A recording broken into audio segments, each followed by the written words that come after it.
sports really is about the people.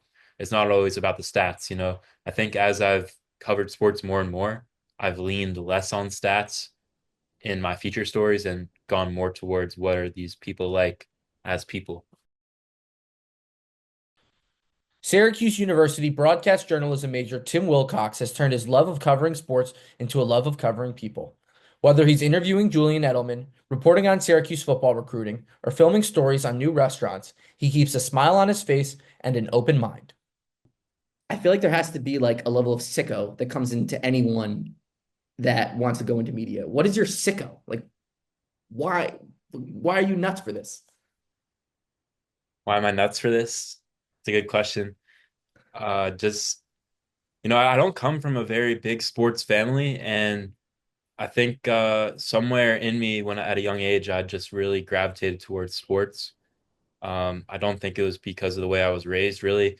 Maybe it was because my parents allowed me to play sports at a young age. Maybe that's why, but they weren't really putting a team onto me in terms of fandom or anything like that. It was they gave me access to play sports, and when I started playing sports, I got a little older after my t-ball years, my youth soccer years, youth basketball, and then I saw that you could do that at the college level, you could do that at the pro level, and I think I wanted to digest as much information about those sports as possible. And as I continued to play sports through high school, um, all the way middle school, high school, I was always a fan and always looking at sports, as a possible career path. So that's where it all started.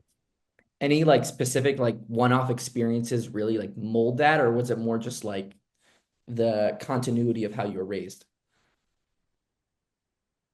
Um, right now it's difficult for me to think about some one-off experiences because in my family, my dad was a collegiate swimmer, but swimming was never a big part of the sports that I watched. Um, and so that didn't really have a huge impact on me sports wise. Um, but I guess I went to a decently competitive school in middle school and high school for sports, especially lacrosse, which was a sport I didn't play, but I had a lot of friends who played. Always into basketball, baseball, and I ran cross country. So those were the sports that I really gravitated towards and wanted to follow at the professional level. And football, of course, was another sport that I didn't play, but one that I enjoy. Did calling play-by-play in high school do anything about uh persuading you to kind of go into this career? Yeah, it's actually during my senior year is when a opportunity came about at my high school to have a club for broadcasting, and that started sort of at the end of the football season. They were working details out during the football season, and then one of the final football games is when the club launched its first football broadcast. So I was able to be a part of that, and then I was a play-by-play and color commentator for many of the home varsity basketball games that winter of my senior year. And that was a great opportunity for me, something I didn't have a lot of experience in. I did go to a summer day camp for 1 week of 4 straight summers starting in seventh grade. So I had that play-by-play camp between like sixth through ninth grade, about that time frame. Um, once a week, summer day camp focused on sports play-by-play. So that's really where I got my feet wet. And then senior year at my high school was when I was calling a lot of basketball games, and so that really got me started in sports broadcasting. So you wear two different hats in a lot of ways in a very unique way. You're a broadcast journalism major, but a lot of the journalism you do is print.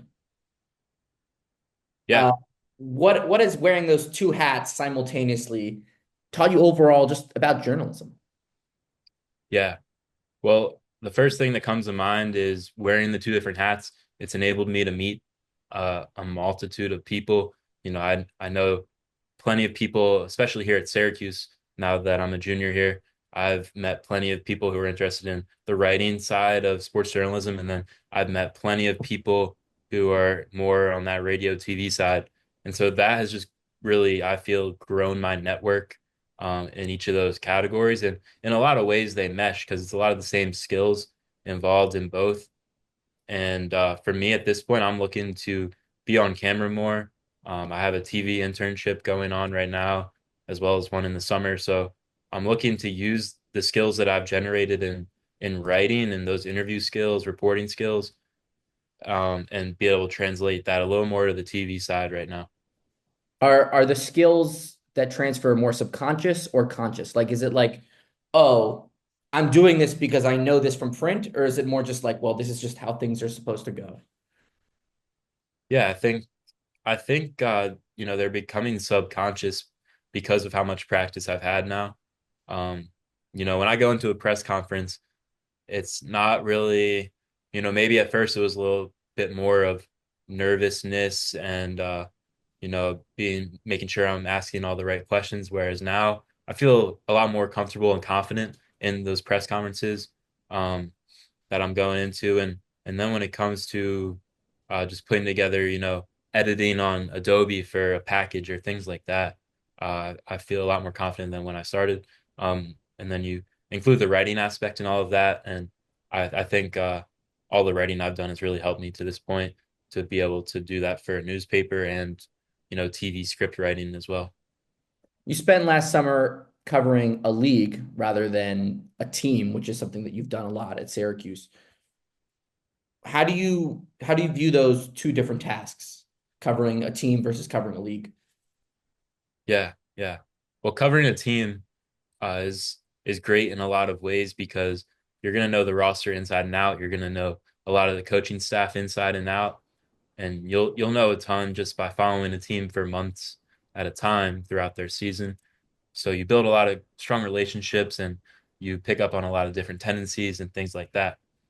And then when I transitioned into being a league writer for the Cal Ripken League, I was able to use a lot of those skills and pick up on those tendencies, but maybe it just took a little longer because um, the Cal Ripken League had 8 teams, and I was able to cover at least a few games for all of those 8 teams. So I saw all of those teams multiple times. There were some that I saw a lot more than others.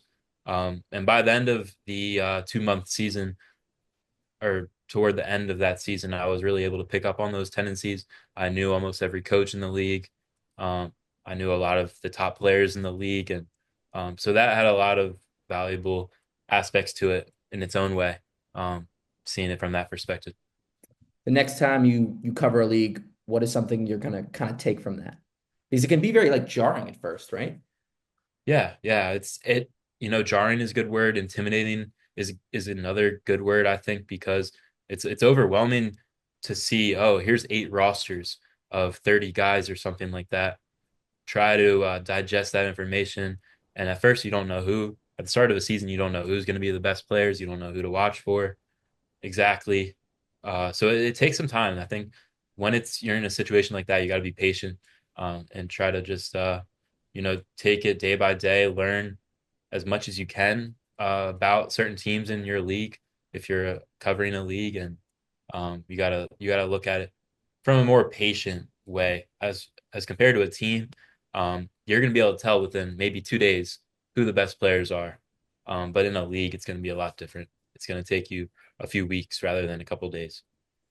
How has your love of sports kind of changed now, covering so many different ones and just being around it every single second of your day, it feels like? Yeah, that's a good question. Um, I try to separate. I try to separate some of my fandom for teams and some of my uh, work related, career related journalism pursuits. So an example of that is I've never covered Maryland athletics, but especially right now, uh, I've been a fan of Maryland basketball for the last 10 years about. Um, but the Maryland men's basketball team just got in the Sweet 16. Maryland women's team just got a spot in the Sweet 16. So that's where I consider them to be more of my fandom. And pretty similar goes for the Ravens and Orioles, teams I'm a fan of. And then Syracuse, yes, when I first got on campus as a freshman, I would consider myself a Syracuse fan, and I think I still do consider myself a Syracuse fan. but I have had the pleasure of covering about 7 or 8 teams here at Syracuse. And sometimes, especially when you're in the press box, you're on press row or something like that, you got to separate your fandom from what your job is. So that's been something, it's been fun to navigate, and sort of, it's been nice to, when I get away, when I leave the dome after a night of covering a game, I can go back and see what Maryland's up to or something like that, to have a little bit of both worlds. Does covering not just sports, but the people in sports kind of change your perspective on the way you look at it? Yeah, no, I do enjoy covering the people in sports. I think that's one of the things I have the most fun doing. As a sports journalist, it's unlocking those stories that a lot of people don't know about. Um, I think about some examples. There was a women's lacrosse player at Syracuse who was actually a sailing instructor, and I'm blanking on how I unlocked that story, but it just takes the interviewing skills, it takes the researching skills on necessary, to find those nuggets per se, or those interesting storylines that a lot of people don't know about. So it's I think sports really is about the people. It's not always about the stats. I think as I've covered sports more and more, I've leaned less on stats in my feature stories and gone more towards what are these people like as people. Your fourth ever story, do you know what it is? No. Your fourth ever story for the Daily Orange was one with Julian Edelman talking about anti-Semitism. Mm. Obviously, as you've talked about, and as I know from knowing you, you're a huge sports fan. And not only that, you're a Ravens fan. So you've seen that guy rip your heart out a million times. Mm. So like he's going to be a really big deal to a Ravens fan rather than someone who likes croquet and volleyball. So you really, really know Julian Edelman. What did getting that opportunity so young into your writing and college career do for your confidence? Yeah, well, first I'm very grateful for the sports editor at the Daily Orange at that time. My first semester, freshman year here at Syracuse, the sports editor was Cole Bambini, who was a SU graduate in 2024. Um, and he's now off with the Detroit Lions. Covered them for the Lions this past season. But anyway, he gave me the opportunity, knowing that Julian Edelman was coming to campus to give a talk about how he deals with anti-Semitism and things like that. And so very grateful that I was able to take that opportunity and, have a one-on-one interview with Julian Edelman. I think it taught me, Julian was not a softie in the interview. Like, he was, giving fair answers, but pretty blunt. I wasn't really able to unlock a lot of solid information out of that interview, if you know what I mean. I think that taught me that, I probably need to ask better questions. Um, and, now looking back on that experience over 2 years later, I feel like I've gotten a lot better at interviewing. And so that was a major stepping stone for me in getting someone to interview who wasn't, dishing out some easy answers. He was someone who was going to take the extra effort to get those good answers from. And it was a valuable experience for sure. What are some specific things you do to get better answers out of people? Yeah, well, I was also fortunate, earlier this spring semester to take a sports interviewing class with Brent Axe at Syracuse.com. And, we talked a lot about, in interviews, you don't want to ask the double-barreled questions, the two questions, combining multiple questions into one. And you don't want to ask like yes or no questions unless you really need to. So it's about asking the how and whys. Those are the big ones in terms of generating a story.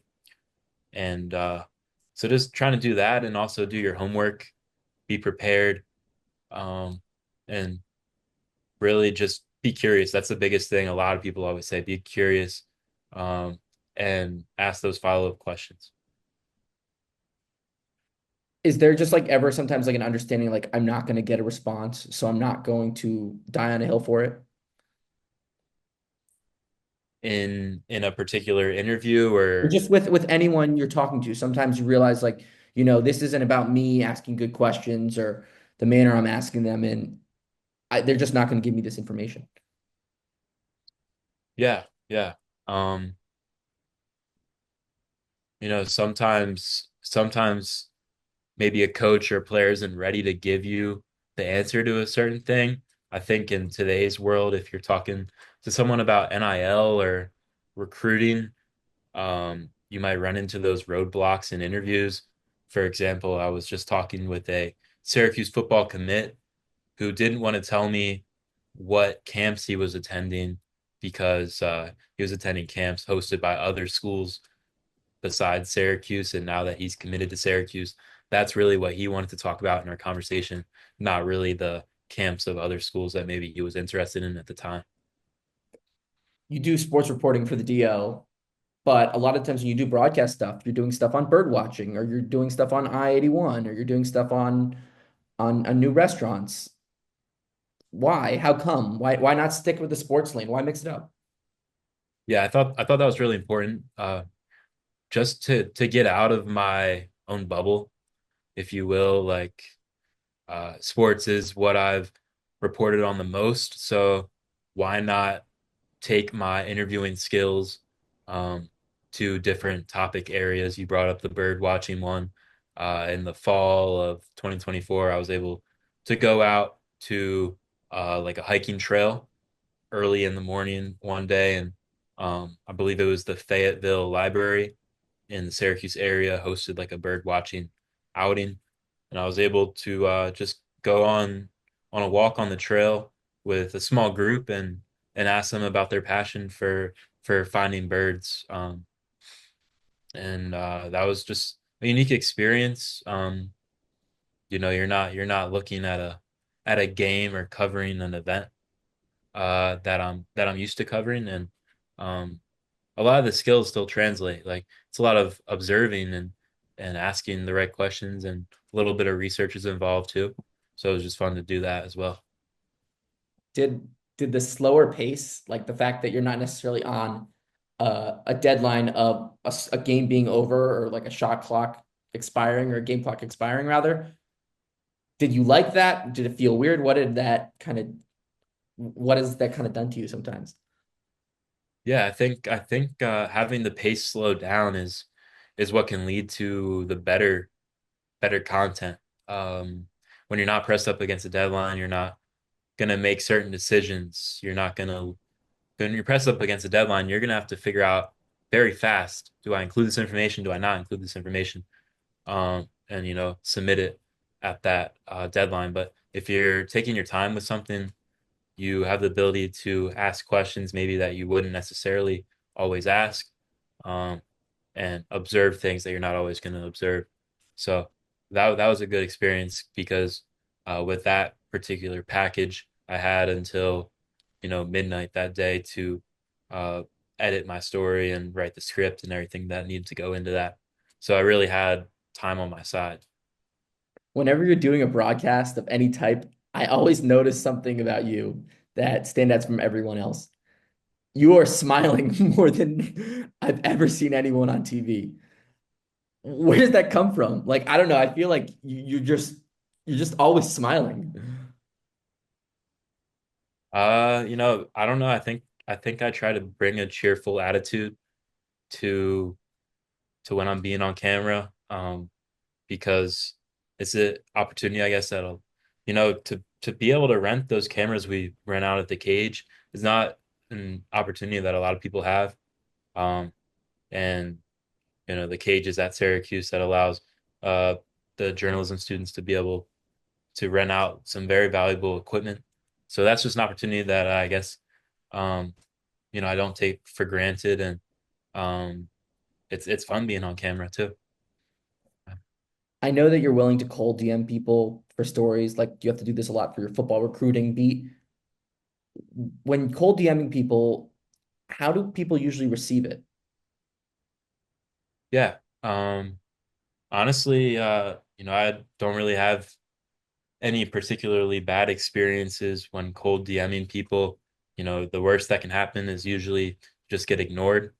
Um, but more often than not, it's a warm response. someone saying, yes, I'd love to talk with you. Let's set up a time. Because a lot of the times, the people I'm reaching out to maybe aren't the most famous people. Maybe, they could be high school recruits. They could be um, coaches that never really rose to that great of fame. Um, and so they want to have their story heard. They want to have their voice heard. And so a lot of people in sports are very warm when it comes to those cold DMs. A lot of times when you work for student media, people are nice to you. They'll give you things more easily. Not always, cough, cough, Jim Boeheim, but for the most part, people are usually nice to you when you're a student reporter. And you know that whenever you walk into a room, you're usually going to be looked at as a student. How do you stay professional in those moments and make sure that you're treated with the same respect as everyone else in the room? Yeah.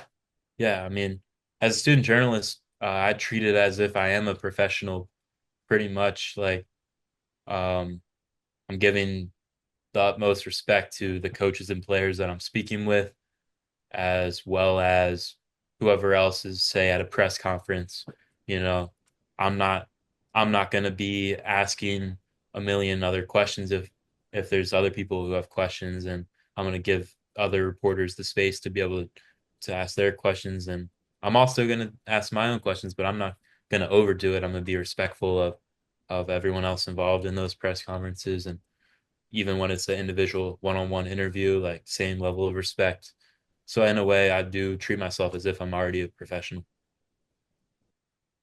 What do you say to the people who think you're crazy for going to this industry, right? Sometimes it doesn't pay a lot of money. Sometimes the hours are unstable. Sometimes the job offers are not there and then they flood in. Like, what do you say to people, or at least what do you internalize with it? Yeah, I think maybe more so what do I internalize? Because I don't think I've had a lot of conversations about that in particular. I mean, um, sports has always been my passion, and at the end of the day, it doesn't have to be about the paycheck. Obviously, the paycheck is nice, and many people want to have a nice paycheck, but it's more so the passion for me to be doing what I want to be doing. Um, a lot of people have 9 to 5s, and that's great. Um, you know, not taking away from anything that those people do.